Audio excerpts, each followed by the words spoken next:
Abamotari batwara moto za sipiro bakomeje kugaragaza imbogamizi bari guhura nazo mwino minsi.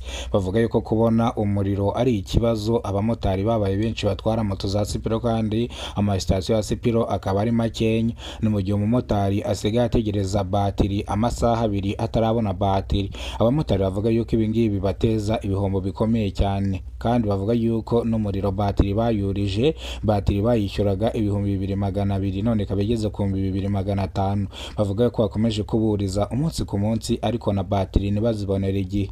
Bakaba basaba ubuyobozi bwa sipiro ko bwakwagura amashami yabo kugira ngo babone aho bazajya bakura batiri. Bamwe mu bamotari bakorera mu mujyi wa Kigali bavuga yuko bino nibikomeza gutya moto za sipiro zizageraho zikata agaciro bakajya kuza esase, bitewe nuko bavuye kuza esase kubera ibiciro by'ibikomoka kuri peteroli byuriye. Bavuga ko nibakomeza kubura batiri bazongera bakiyahura kuri moto zikoresha esase kugira ngo babashe kujya babonera esase ku gihe. Bamwe mu bamotari bagaragaza imbogamizi bahuye nayo kubera ko amafaranga ya esase yiyongereye, moto bakazitanga bakajya gufata moto za sipiro, ariko kugeza amaginga moto za sipiro nazo ziri kubatenguha. Ni mu gihe bajya kureba batiri bakazibura, bagatuma bwira badakoze nk'uko bikwiye. Nk'abaverisi ugasanga nabonye verisoma, ugasanga nayo kurya nabonetse kubera kutabonera batiri ku gihe. Ubuyobozi bwa sipiro buvuga yuko izi KBS nizisohoka zizaba zubahirije ibisabwa, zizaba zifite feri, zizaba zimeze neza, bivuze ngo n'abashoferi bazazitwara bazaba badasanzwe, bazaba barazihuguriwe.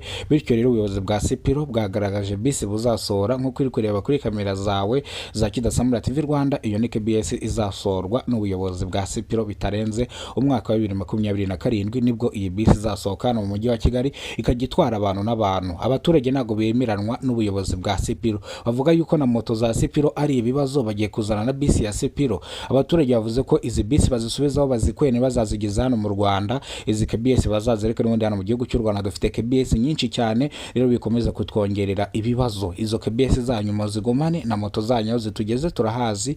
Muribuka ko zakoze impanuka bamwe zikabica, Kamonyi moto yakoze impanuka iramwica, Ruyenzi yakoze impanuka moto iramwica, ku giti cy'inyoni Gicukiro moto yishe umuntu kandi iyo moto ni sipiro, mu Kagarama nibo moto ya sipiro yishe umuntu, Nyamagabe moto ya sipiro yishe umuntu, Rusizi moto ya sipiro yishe umuntu. Reka izo modoka za sipiro muzihagarike ntimuzazisohore rwose niba mudashaka kwivugana abanyarwanda benshi. Ubuyobozi bwa sipiro bwahumurije abaturage buvuga yuko izi modoka za sipiro zizaba zujuje ibisabwa, kandi abashoferi bazazitwara bazabanza bahugurwe amezi 5 yo kuzajya batwara zino modoka, bereka uburyo bazajya bazitwara. Abaturage ntago bumvikana n'ubuyobozi bwa sipiro kugeza amaginga aya ngaya. Banditse ku nkoranyambaga, ubuyobozi bwa sipiro bwanditse buvuga yuko izi moto zigiye gusohoka, nako izi modoka zigiye gusohoka. Abaturage rero banditse babamagana bavuga ati izo modoka zanyu ni muzireke tugumane sipiro, nazo ntago tuba twizeye umutekano wazo n'urizerwa zikora impanuka kubera feri. Abamotari bazitwara birirwa barekarama yuko nta feri bafite, ni feri nimuzikoresha mukongera mugasora moto zifite amareyo. Niyo wabonye moto zifite amareyo nk'ay'igare, ibyo byabaye heka ubwo mushaka kutumara. Izo moto zanyu mwazanye zifite amasera nk'ay'igare muzazikure mu muhanda, ubwo mushaka kuzana KBS nazo zifite amapine y'amasera ugasanga rero nazo ziratwisha. Turabiyamye di ubuyobozi bwa sipiro mwebwe mugumane ibyanyu, muturekere moto tubarizo twemera tugendeho, kuko n'ubundi mw'iki gihe sase zuriye izi moto nizo ziri kuturwanaho zikadutwarira make, ariko nanone tutirengagije yuko zikora impanuka tugahita tuhaburira ubuzima. Turi kuzitega kubera kubura uko tugira, ntago ari kubera ko tuzishimiye. Kuba iyo tugeze mu rugo amahoro tushima Imana, kuko izi moto zanyu nta feri zifite, zirirwa zikora impanuka. Iyo zipfuye tubona abamotari bari kuzitwara ku magare, bivuze ngo akenshi rero ibi KBS byanyu bya sipiro nimuzigere mubisohora.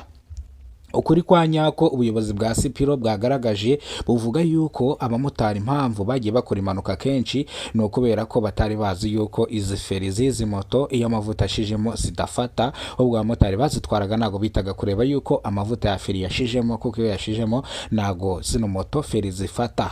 Abaturage bavuga kuki batabanje guhugura bano bamotari mbere yo kubahereza moto, ubwo bazaga bafata moto bigendera amafaranga akabaryohana. Mu by'ukuri ubuyobozi bwa sipiro buvuga yuko bwasabye imbabazi imiryango yabuze ababo mu manuka